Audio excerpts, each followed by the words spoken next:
Welcome back to the thus far unnamed podcast, and it's unnamed, Chris, because we didn't want to get Because cute. you don't like good ideas. And that is a fact. I don't like your ideas. It's just interesting how you use the word good instead of my ideas. Because Chris, honestly, we started this podcast because we just felt that there were some things we needed to talk about. We weren't concerned with branding it or selling it. We just thought there are some things that we need to talk about that we can't talk about from the pulpit on a regular basis. And quite honestly, we're recording these podcasts during June, which is celebrated by many as Pride Month in the United States. And so much of the celebration involving Pride Month has to do with some of the ideas that we've talked about so far.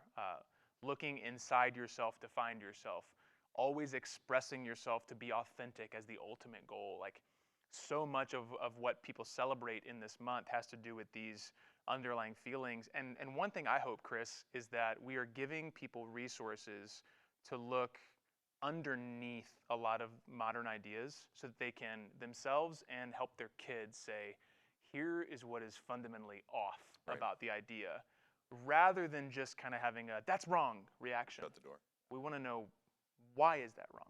So we can have discourse, so we can teach our kids, so we can be confident with one another. Yeah.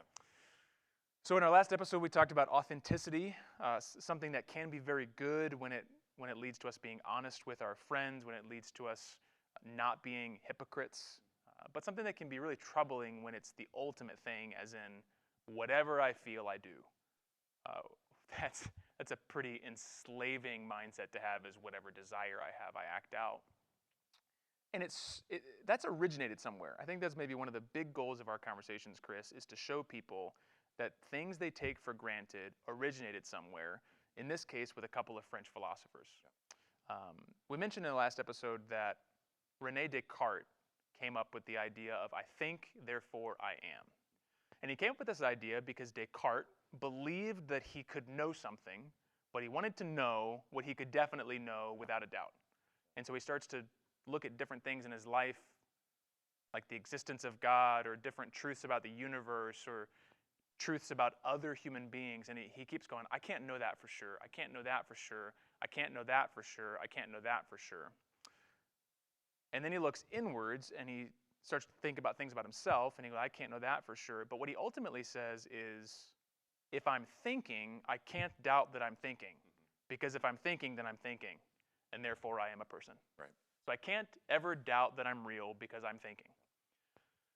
What this does is it gives Descartes more than just some sort of flag to hold on to in the storm. It makes Descartes' inner monologue, inner mind, the ultimate thing in his life. Because then he's going to go and develop his entire view of the world based on starting with his own mind.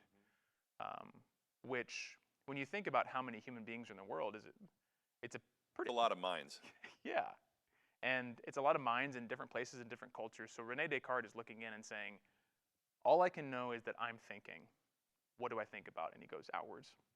And so in this episode, what we want to talk about is how we began to make the inner the priority. The inner mind, the inner soul, the most important thing.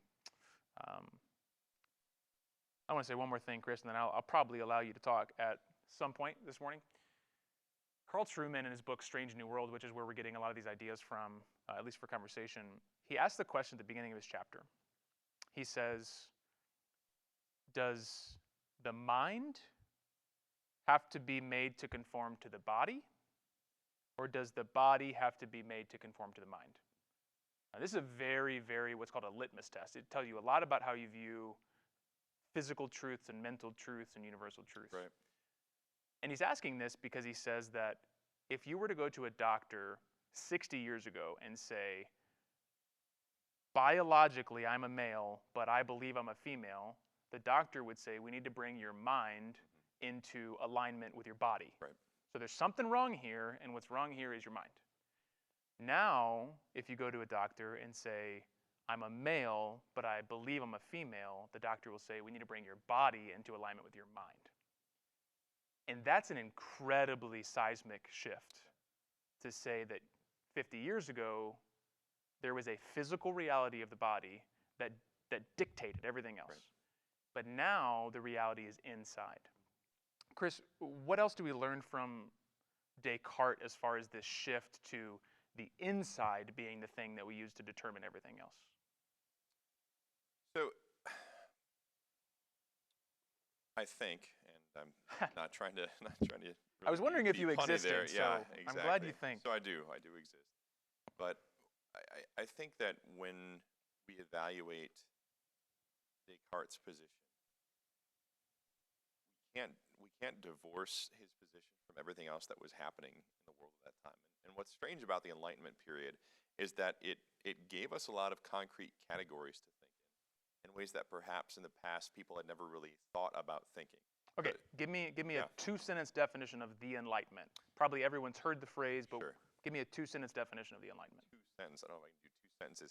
What I'll say is the Enlightenment was a time in which man's ability to kind of perceive and understand the world around him became prioritized in the world of philosophy, in the world of thinking. Now, this type of stuff had obviously been bandied about for centuries during the Greco-Roman period, but when it comes to the Enlightenment period in the West, it was basically I don't even want to say a school, but it was an overwhelming thought pattern that said we can understand the world.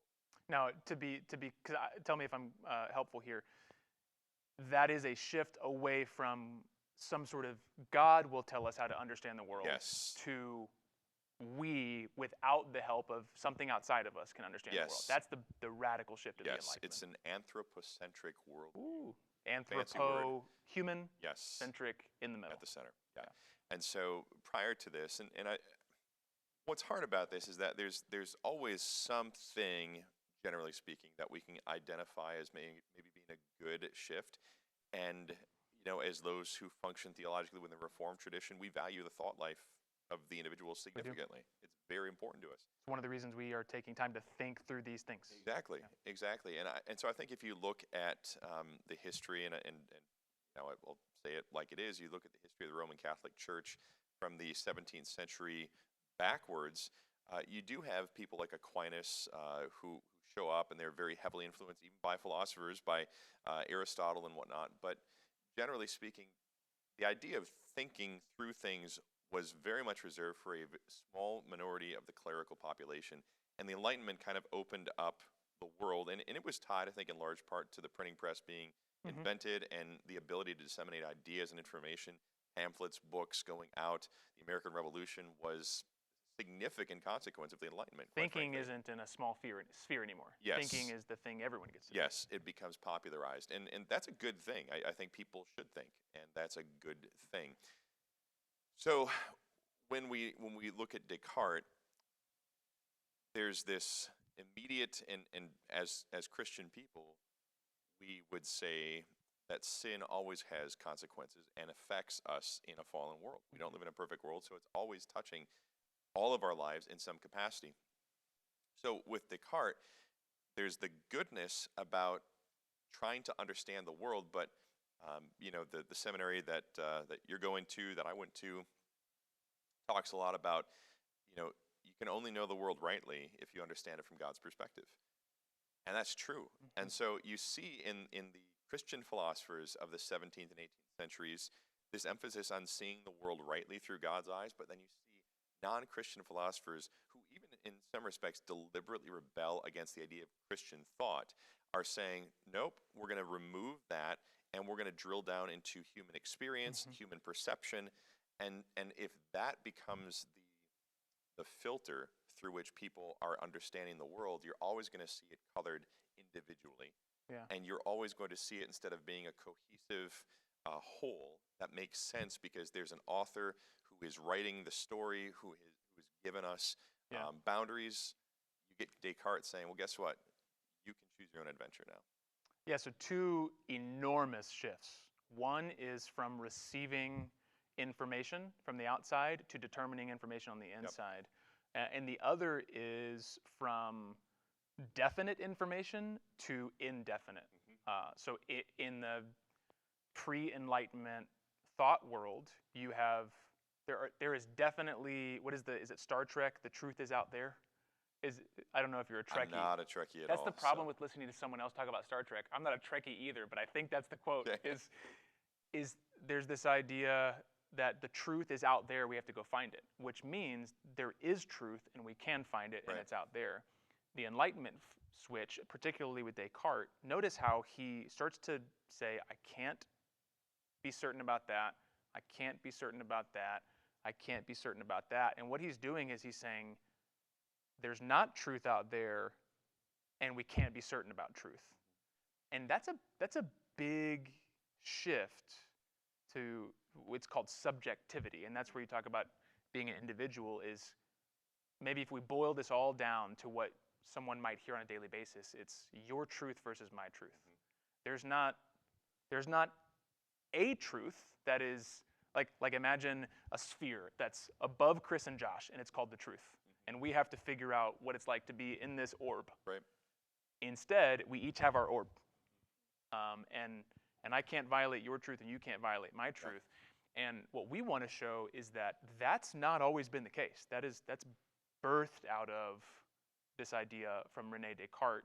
And if we don't step back to weigh that idea and see what the problems are with it, then we'll just kind of live in this culture that's saying you can define for yourself what's true and what's false.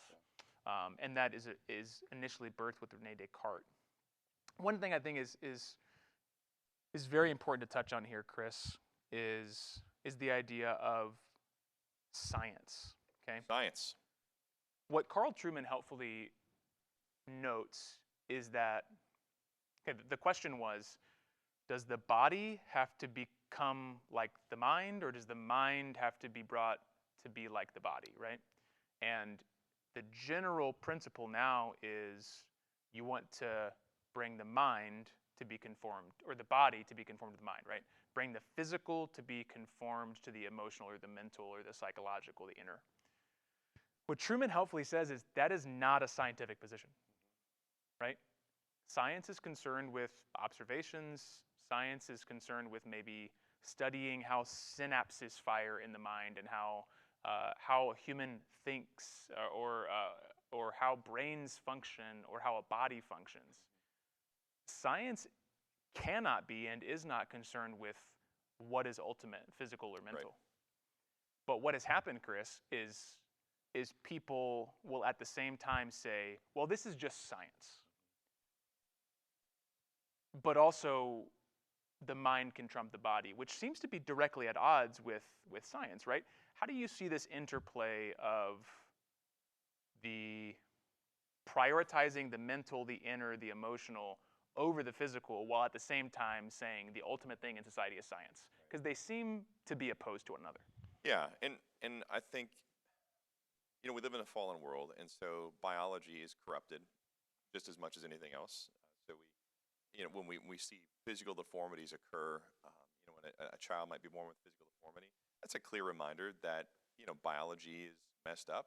Mm-hmm. Also, when we take a look at how people think about the world around them, it's, we can talk about generally agreed upon bad things. If somebody says, okay, I was born desiring to eat human flesh, we pull back from that and say that's not acceptable, right? And so we had talked last time about these kind of guardrails. Yeah, very bad, very bad, very bad. So there are guardrails that people do function in, and however much we may think that other people influence our patterns of ethics and morality, leave that to the individual to kind of come to terms with. But the reality is we do. In Christianity, we just simply acknowledge that it is what it is. We've got a book that tells us what that looks like, and we always have to come into conformity with it. Now, when it comes to the world in which we live now, and how we're seeing the word science being used, what's interesting, and I think going back to probably like the 90s, there was a concerted effort on the part of people to identify a gay gene, mm-hmm. right? And so as I was in my early teens, hearing about homosexual behavior and activity, the word that was used was sexual preference. And sexual preference was talked about, and that kind of held sway for quite some time. And then in the 2000s shifted to sexual orientation, because the idea that somebody would choose to do this was anathema to the idea that somebody was, quote, born this way. And if somebody's born this way, there has to be something scientific behind it, because it's not scientific to say, well, what you think must be what's true, because nobody can hold that at the end of the day as a tenable option, because people think all kinds of wild ideas, and an individual might change how they think at any given time during the course of their life. So we can't pinpoint on that. So we look and say, well, there has to be a gay gene. We've now come to the place where people will say, they may feel internally, and this become more acceptable to people at this point, they may feel internally like they were born in the wrong body. But even at the same time, as I've heard people talk about this issue, there are people who will go very much to the wall on the point of, well, you can determine a transgender individual's proclivity towards feeling like they're born in the wrong body because you can see the brain of a transgender individual functioning more like the brain of somebody who has genitalia that they're desiring, right? And so let's say they have more of a male brain than a female brain, which begs the question, what is a male brain? What is a female brain if as a culture we've deconstructed the idea of gender being anything other than a social construction? So there's an inconsistency there, which is, let's appeal to a scientific norm to try to say there's a male brain and a female brain, and you might act like one more or the other, and if you're a female that seems like you have a male brain, but what you're saying is there needs to be some sort of standard there, and if there's a standard, then we need to follow the standard. And so I think that's where, this is not the sexiest thing to say, but I want our people to be looking for consistency. And I think one of the ways that you can spot a bad way to view the world is when you can spot inconsistency. So for instance, a world that says, like, look at the country right now, and you say, someone might believe at the same time that half of the country, whatever the other political party is immoral and selfish, while also believing human nature is fundamentally good. There's an inconsistency there, right? And and we just want to say it for what it is you can't believe both things. Correct. Because either there needs to be some sort of radical problem that is causing half the country to be selfish and immoral, or human nature is really good and you have a preference that they don't have, but both can't be true. Right. And so what we want to be able to do is say, it's really inconsistent to say, all that matters is what I feel, and all that matters is science. Because fundamentally, science is going to be hopefully based in objective standards of truth that don't change. You would hope a surgeon functions that way, right? Right. And Chris, I think you mentioned a really good point here is one of the incredible problems with basing our actions not on a standard that kind of tells us what's good and bad, but on our inner feelings, is we change. Right. I mean, I think the male brain is not fully developed until like 25. So you're saying there you're going to act stupidly for 25 years. But even then, I mean, I know 65-year-olds that are learning life lessons. And so it really negates the fact that we're always constantly learning. And so if at any point we kind of, in the spirit of Descartes, say, right now what I think is the ultimate truth, then what we're saying is what I thought was the ultimate truth 10 years ago, I was real wrong. And I will be wrong now because in 10 years I'm going to be wrong.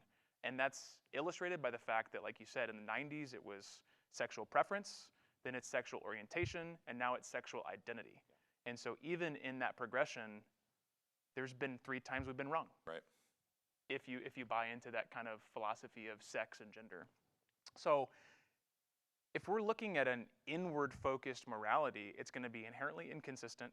It's going to be inherently wrong a lot of the times. It's going to be wavering. And we want to say there are better options than that. Chris, in the time we have left, okay, we sent out 4 episodes. I got a little bit of feedback. One of the feedbacks I got is you guys use words that are too big. And I thought, but I like those words. Sure. So we're going to keep using them. We're just going to define them. Yes. That's our deal. is we're nerdy. We like big words. We think big words are helpful. We're just going to define them. Bet. So here's 2 words that Chris texted me, and then we're going to see if he can define them. Chris, you texted me that you thought all of this boiled down into the term existential exceptionalism.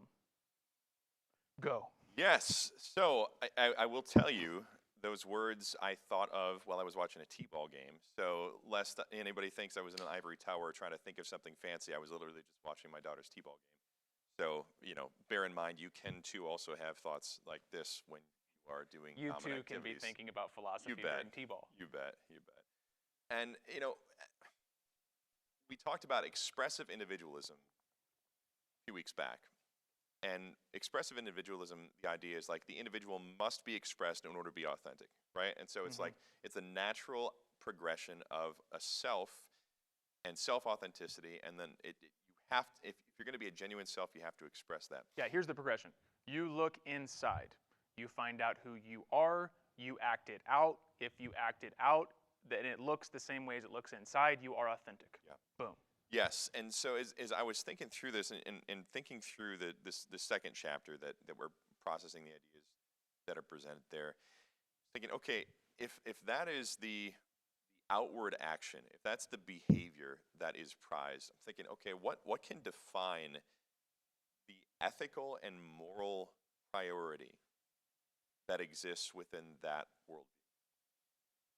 And as I thought about that, and I thought about how does an individual function within that context, I'm like, if you feel good about yourself in that worldview, there has to be something that you're appealing to. So like we would say as Christians that you should feel good when you're honoring God.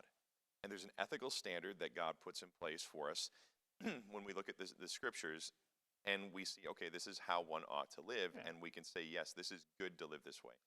And so I'm thinking, in the danger of demeaning humanity, it's like a dog that's excited when it brings the ball back. Yeah, yeah. The dog has a master. The dog listens to the master. There's an inherent excitement when the dog obeys Correct. the master. Correct. There's inherent chaos when the dog does not obey the master. Yes. And as humans who are created by a creator, there's an inherent integrity and joy when we act the way we were created to act. Yes. Yes.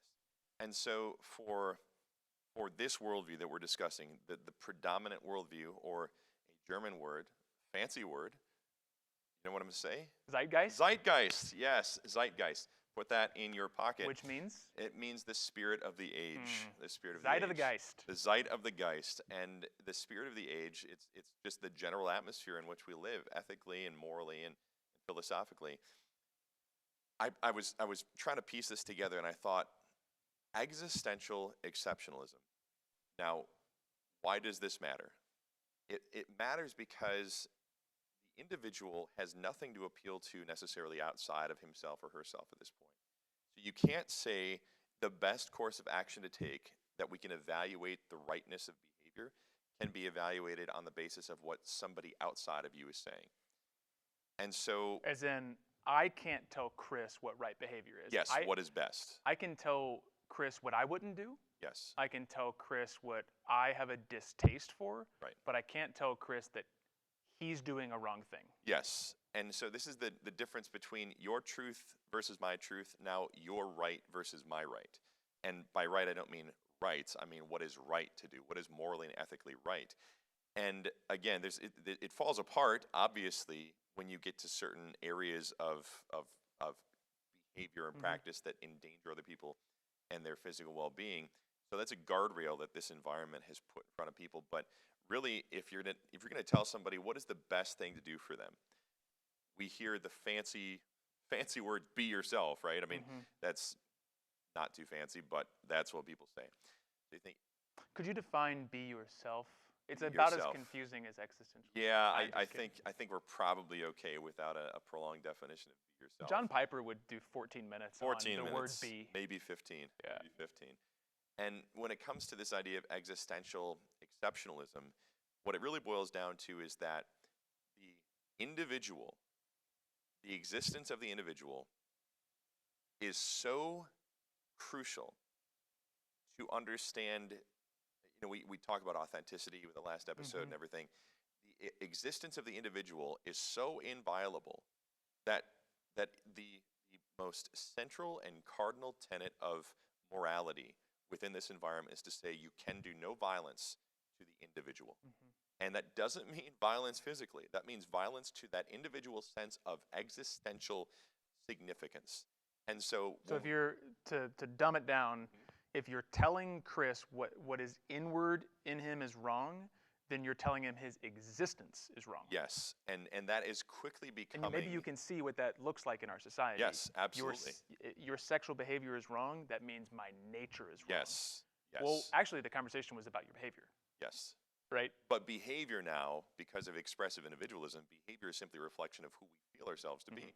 And because there are no guards or guidelines anymore that exist externally, it's up to the individual to determine what is best for them.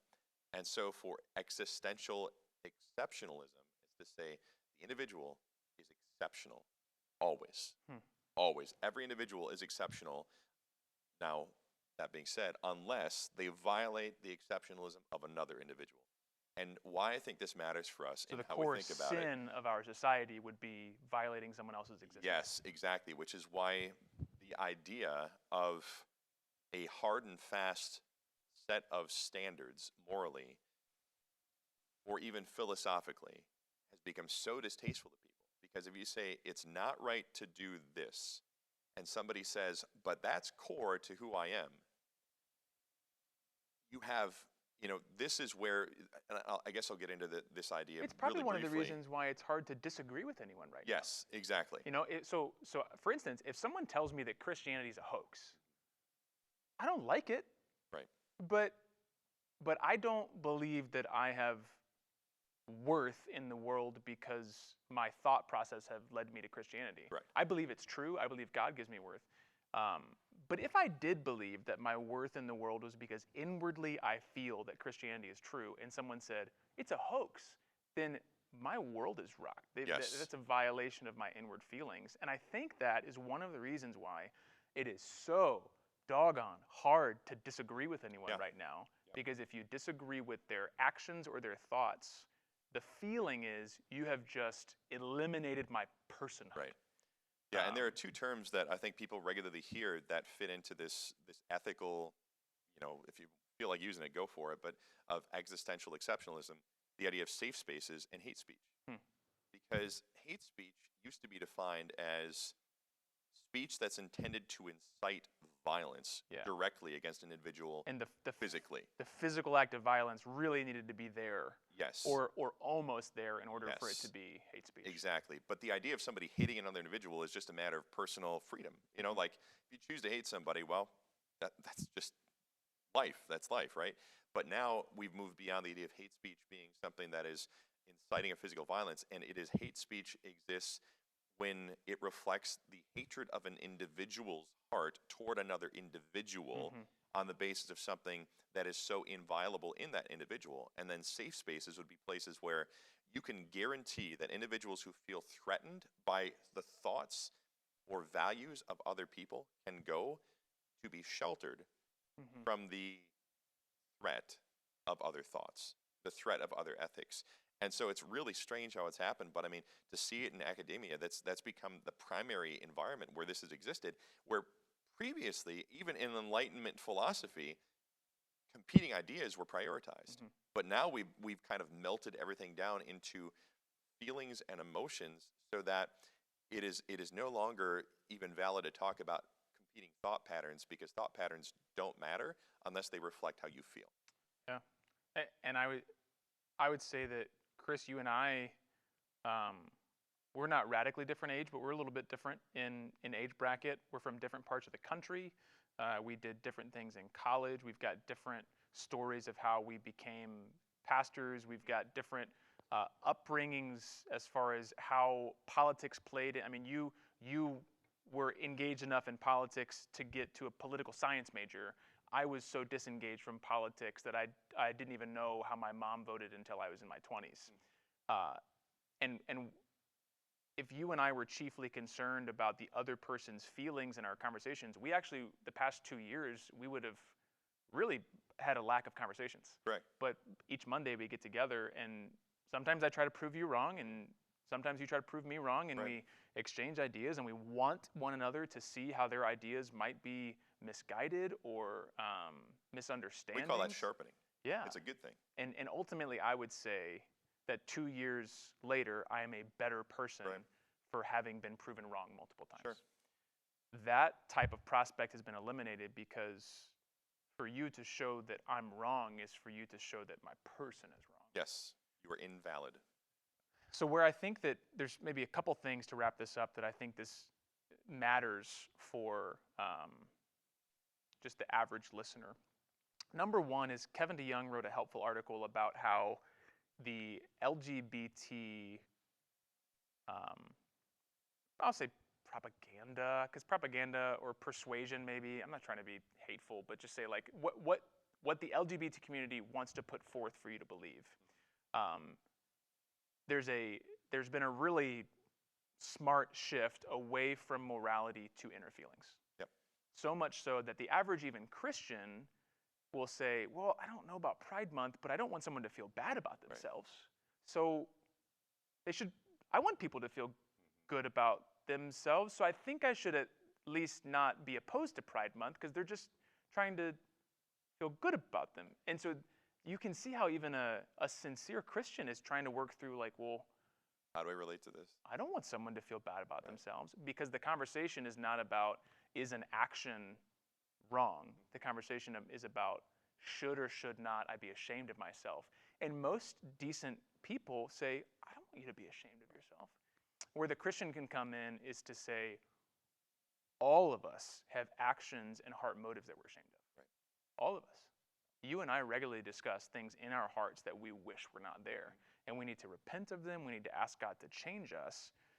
But we know because God tells us he loves us, because God tells us he's created us, because God assures us he will change us, because God gives us Christ to wash us of those, we don't have to be afraid of things we're ashamed Right. of. And I think the Christian needs to be able to say, I can look at someone and say, their moral actions are wrong without saying without doing violence to their person. So that's one thing. I think the other thing is just Christians need to know that we are no longer in a time period where generally people say, I need to receive truth from outside of me. And that's a fundamental distinction, because when we're talking about sex or gender, we're ultimately telling people someone else has authority to tell you what to do with your body. But right now, because of Descartes and the philosophies that came from him, most people would say, no, only I can tell me what to do with my body. And as Christians, we want to be able to say, one of the most dangerous places to be is for every individual to get to determine what's right. Because you can justify all manner of evil by saying, I get to determine what's free. And I'll give you guys a litmus test. This is a litmus test I use a lot, and I don't use it playfully. If someone gives you an argument, see if you can substitute racism for sexuality. And if it doesn't work, then they don't mean it. So if the argument is you should act outwardly how you feel inwardly, and it's about sex, say, should I do that if I'm racist? No. Okay, so we need a better argument. Right. If someone says every individual can determine what's true, I say, okay, does that make sense if I'm racist? No. Right. And so actually I think because our society at the same time is so passionate about sexual freedom and so passionate about racial equality, we can tactfully use racism as a litmus test to say, I don't think you actually believe this. We all believe that someone outside of us can say, you shouldn't treat another human being differently because of their skin color. Right. Which means they also can say, there are things you shouldn't do with your body. Right. So I hope those are some helpful tips that you can use to weigh through some of these arguments. We've got so much more to unpack in our next 2 episodes. I hope you'll keep joining us.